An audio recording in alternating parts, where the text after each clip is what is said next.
Selamat pagi, bertemu kembali dengan saya Eko Aris dari program studi Mekatronika Fakultas Vokasi Universitas Sanata Dharma Yogyakarta. Nah, hari ini saya berada di lab robotika. Nah, diskusi kita hari ini adalah tentang motor listrik. Ya, kita akan diskusi tentang motor listrik.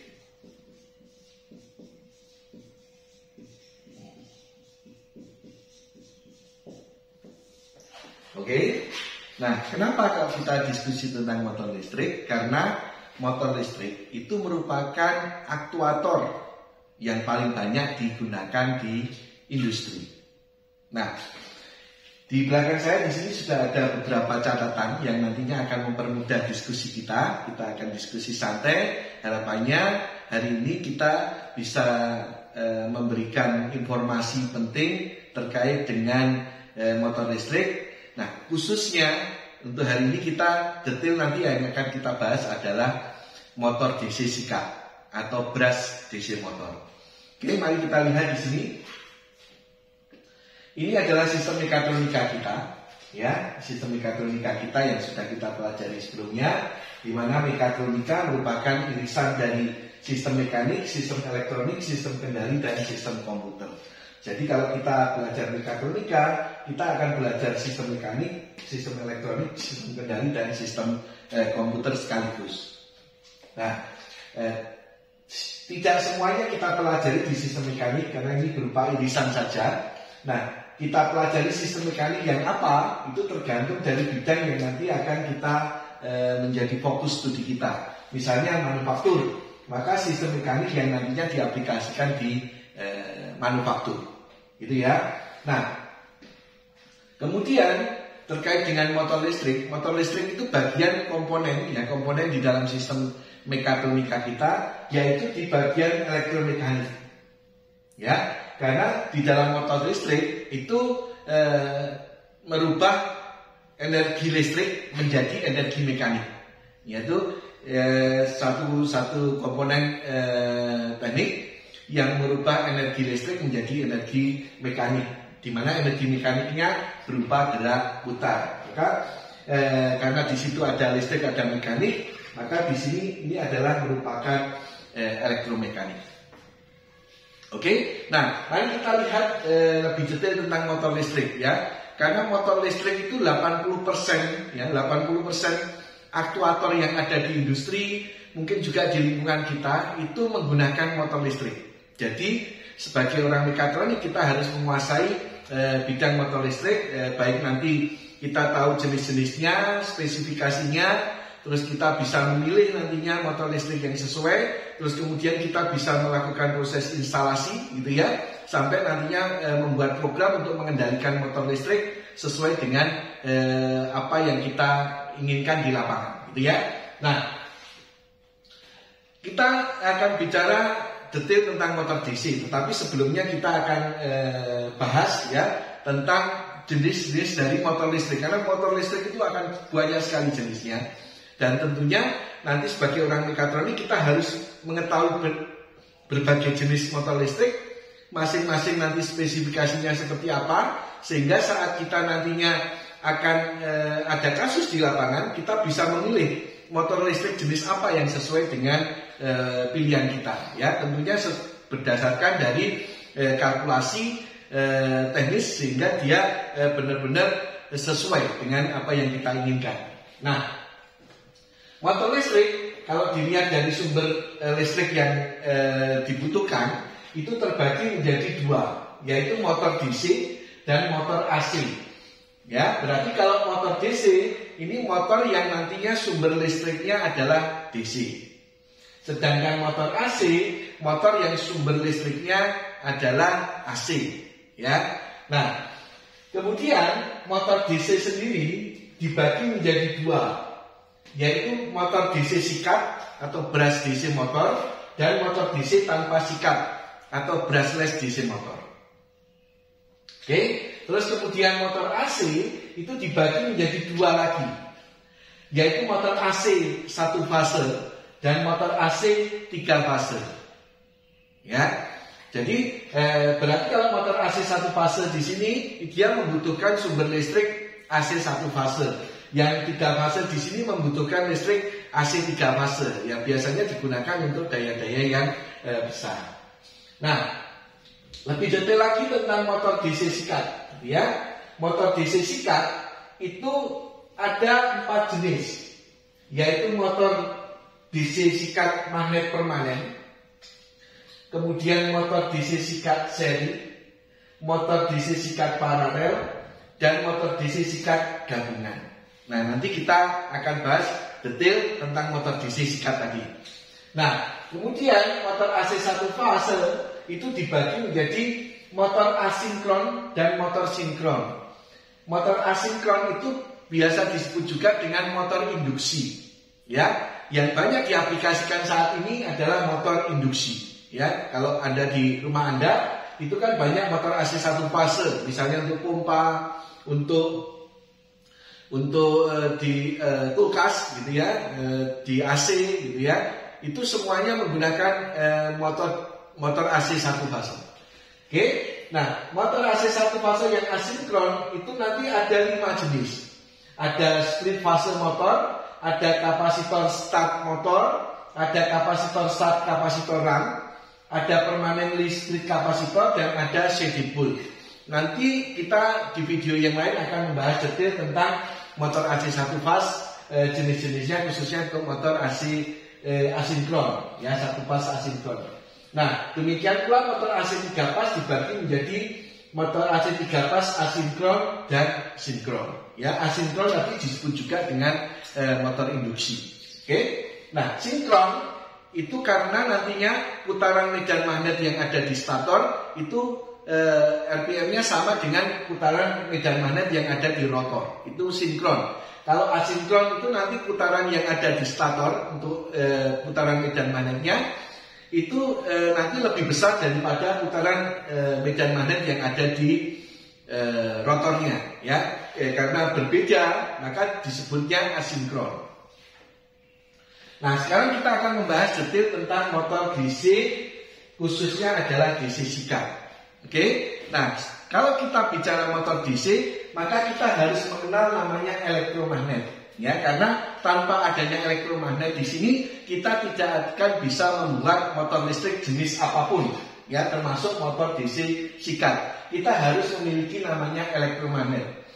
Ya, magnet itu dibagi menjadi 2, magnet permanen yang dia ada memang terus menerus. Kalau elektromagnet itu muncul jika ada aliran listrik. Jadi kalau tidak ada aliran listrik maka magnetnya akan hilang, ya. Nah, itu menjadi komponen penting di dalam motor listrik kita.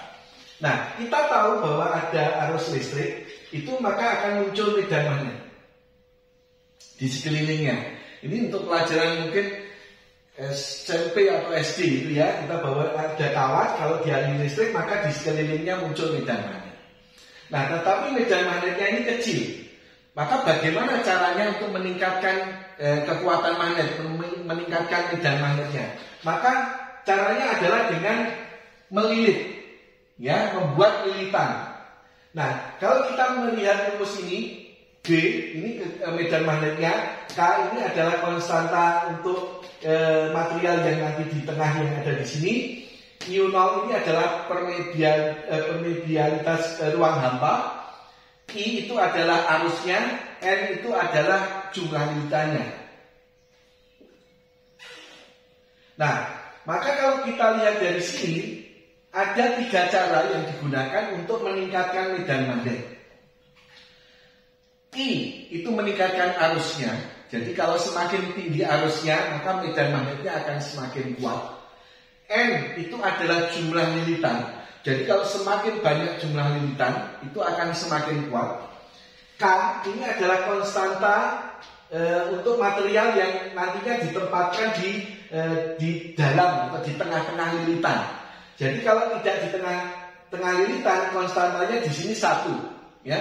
Kalau di sini diberi inti besi, konstantanya di sini adalah 200. Sehingga dengan menambahkan besi, medan magnetnya sudah bertambah atau berkali lipat, 200 kali lipatnya. Jadi menambah arus, menambah jumlah lilitan dan menambah inti besi yang ada di lilitan. Nah, itu caranya meningkatkan medan magnet. Oke. Nah inilah elektromagnet inilah yang nanti kita gunakan untuk di motor. Nah, sekarang kalau kita bicara terkait dengan motor DC sikat, ini adalah sketsa dari satu motor DC sikat.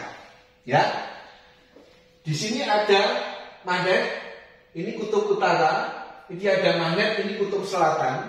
Ya, maka akan ada aliran magnet dari utara ke selatan, B di sini. Nah, magnet ini di dalam motor listrik dia stator. Karena dia tetap tidak berputar, maka disebut stator. Terus kemudian di sini ada kumparan yang warna biru di sini. Ini adalah rotor. Nanti soalnya yang warna biru itu kumparan ini berputar.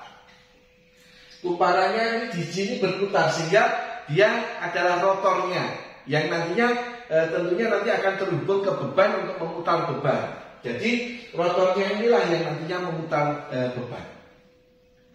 Nah, di sini ada satu kumparan dan karena dia berputar, maka kita tidak bisa menghubungkan sumber listrik kita secara tetap. Kalau ini dihubungkan secara tetap dan berputar, maka di situ terjadi tangle. Ya, kawannya akan kalau bahasanya bulat gitu ya, akan bulat sehingga putus. Maka di sini harus ada satu sistem mekanisme untuk menghubungkan listrik ke komponen yang berputar. Di sini maka ada sikatnya yang kotak di sini atau brush. Terus yang melengkung ini adalah komutatornya. Ya, komutatornya. Jadi nanti ini nempel tetapi tidak mati. Jadi ini tadi ada brush ya, terus kemudian ada komutator. Inilah yang nantinya berfungsi untuk mengalirkan listrik ke rotor, ya, ke kumparan yang berputar. Nah,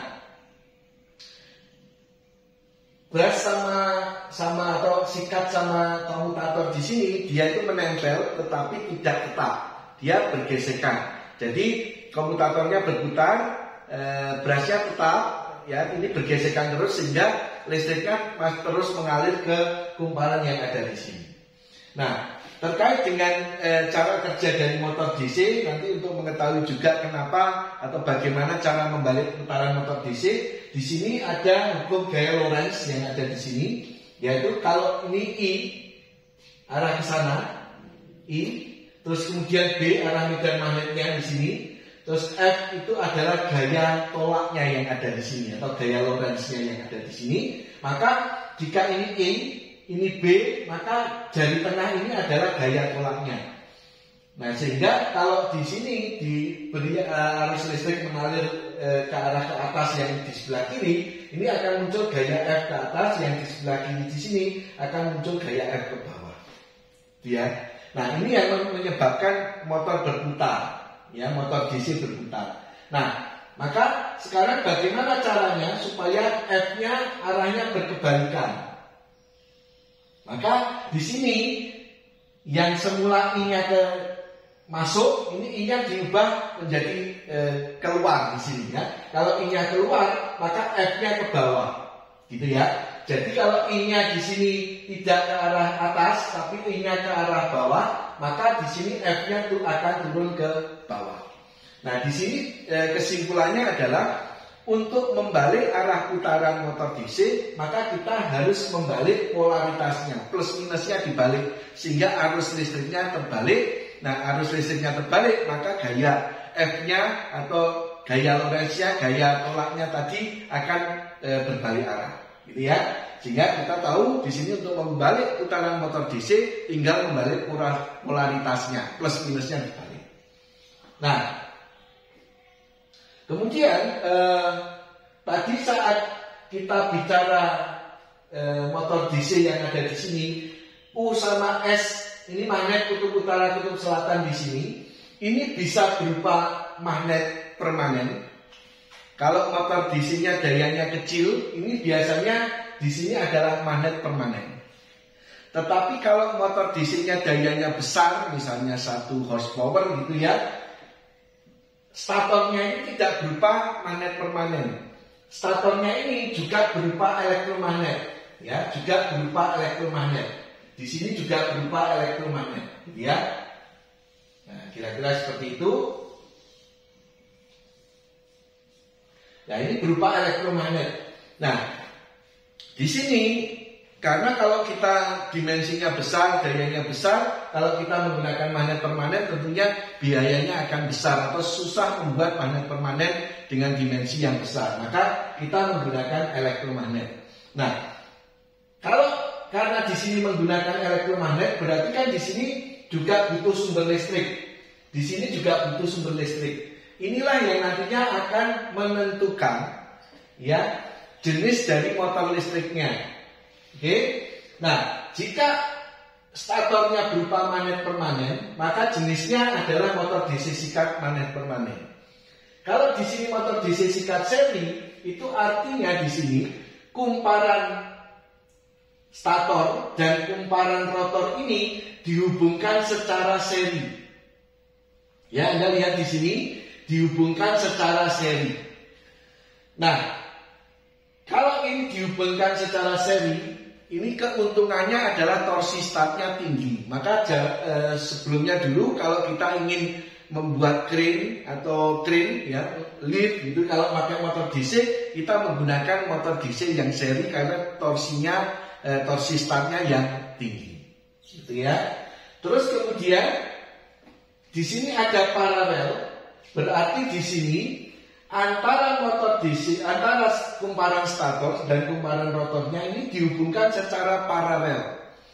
Keuntungannya yang ada di sini, ini putarannya stabil, ya, karena ada perubahan beban pun dia putarannya akan stabil. Di sini untuk yang seri, kalau ada perubahan beban, motor DC ini akan berputar berfluktuatif, gitu ya. Maka motor DC yang paralel banyak digunakan untuk konveyor atau digunakan untuk memutar misalnya kertas gitu ya, kain gitu ya, supaya kalau bebannya berubah dia putarannya tetap stabil sehingga tidak merobek kain atau tidak merobek kertas. Nah, sedangkan motor DC sikat gabungan itu adalah motor DC sikat yang nantinya kumparan stator dan kumparan rotornya ini ada yang dihubungkan secara seri, ada yang dihubungkan secara paralel, dan tentunya sifatnya ini antara seri dengan paralel itu digabung, sifatnya seperti itu. Jadi motor DC yang nantinya kalau ingin putaran stabil, Anda butuh motor DC yang paralel. Kalau butuh start yang tinggi, motor DC yang seri, gitu ya. Tapi sekarang memang untuk motor DC yang besar di sini sudah mulai tidak digunakan, digantikan dengan motor AC, ya, motor AC. Oke. Nah, ada satu catatan penting yang digunakan di sini untuk motor DC sikat. Nah, tadi kita tahu bahwa di sini ada komponen sikat dan komponen komutator yang selalu bergesekan. Nah, di sini yang dikalahkan itu biasanya adalah sikatnya. Sikatnya lama-lama habis. Nah, inilah yang menjadi kelemahan dari motor DC. Ya, kenapa? Karena sikatnya lama-lama habis, ini secara periodik harus diganti. Nah, kalau diganti, maka di sini maintenance-nya ini cukup rumit karena setiap periode tertentu harus mengganti brasnya kalau habis. Nah, kalau kita hanya mempunyai satu mesin yang ada satu motor, kalau motor DC-nya banyak, tentunya nanti periode penggantiannya di situ akan sangat rumit penjadwalannya. Maka kalau nantinya di lapangan di industri banyak motor DC sekarang yang sudah digantikan motor AC, gitu ya. Nah, tetapi motor DC sikat di sini juga masih banyak digunakan, khususnya adalah di tempat-tempat atau di mesin-mesin yang dia tidak ada sumber listrik AC. Dia sumber listriknya DC. Paling sederhana yang bisa kita lihat adalah di kendaraan, di mobil kita. Maka di situ ada banyak sekali motor DC sikat. Karena apa? Sumber listrik dari motor dari mobil kita, dari kendaraan kita itu adalah aki yang notabene adalah DC. Ya, nah contohnya motor DC yang digunakan untuk wiper itu motor DC sikat. Motor DC yang digunakan untuk membuka menutup jendela atau power window itu juga motor DC sikat. Motor DC yang digunakan untuk central lock itu juga motor DC sikat. Motor DC yang digunakan untuk airnya wiper itu juga motor DC sikat. Terus motor DC yang digunakan untuk starter itu juga motor DC sikat. Ya, ini meskipun di industri sudah mulai banyak digantikan di beberapa kasus, kalau sumber listriknya adalah DC, dia masih banyak digunakan atau diaplikasikan motor DC. Nah, di sini sikat dan komutator di sini digunakan untuk menghubungkan rotor atau kumparan yang dia berputar. Maka di sini ada motor DC yang lain, yaitu motor DC tanpa sikat. Ya, motor DC tanpa sikat cirinya di sini yang berputar adalah magnetnya. Ya, yang berputar adalah magnetnya. Sehingga nanti kumparan yang ada elektromagnetnya itu hanya diam. Ya, diam sehingga dia bisa dikoneksikan listrik secara permanen.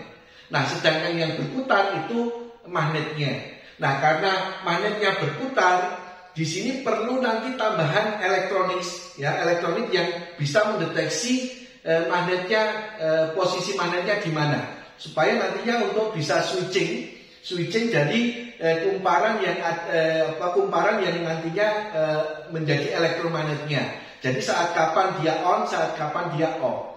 Maka di sini motor DC tanpa sikat di sini biasanya cost-nya atau harganya lebih tinggi dibandingkan motor DC sikat karena dia ada elektronik sistem yang nantinya digunakan untuk mengatur kapan on, kapan off-nya dari elektromagnet. Ciri utamanya tadi yang berputar adalah magnetnya, elektromagnetnya diam, sehingga tidak membutuhkan brush dan komutator. Itu motor DC tanpa sikat. Nah, yang terakhir terkait dengan pengendalian motor DC tanpa sikat, kita bisa melihat ini kalau kita menggunakan skematik diagram, ya, di sini ada rangkaian kendali, ada rangkaian daya. Tadi kita tahu bahwa untuk membalik arah putaran motor DC itu dengan membalik polaritasnya, ya, maka kita ada rangkaian dayanya ini menggunakan bridge atau jembatan, ya, jembatan di sini. Nah, di mana nanti kalau K1 hidup, ini adalah kontaktor K1 aktif, ini tertutup, sehingga di sini akan kena plus, di sini akan kena minus, ya. Kalau K1 yang hidup, jadi kalau tombol start clockwise saya tekan, K1 aktif, di sini menutup, mengunci, di sini hidup, maka di sebelah kiri kena plus, di sebelah kanan kena minus, motornya berputar clockwise. Kalau kita ingin membalik arah putaran, maka kita harus membalik polaritasnya. Kita lihat, kalau yang hidup adalah K2, maka di sini akan kena minus, di sini akan kena plus. Ingat, kalau polaritasnya kebalik, berarti arah putarannya terbalik. Nah, ini adalah rangkaian kendali yang digunakan untuk menjalankan secara clockwise atau secara counterclockwise. Jadi kalau start clockwise, K1 yang aktif ini akan berputar clockwise. Kalau start counterclockwise, K2 yang aktif akan berputar counterclockwise. Di sini tombol stop untuk menghentikan. K1, K2 di sini adalah latching untuk penguncian saat relay K1 aktif, saat relay K2 aktif.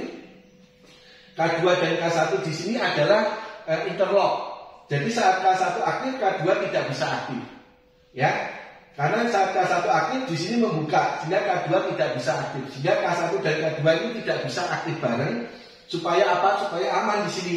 Kalau K1 sama K2 ini aktif bareng, maka yang terjadi ini adalah short circuit atau konslet, gitu ya. Jadi ini adalah gambaran tentang motor listrik, khususnya motor DC sikat, mulai dari jenisnya tadi, terus bagaimana membalik arah putarannya, bagaimana kita ada rangkaian yang digunakan untuk pengendalian untuk menjalankan forward sama reverse atau clockwise counter clockwise.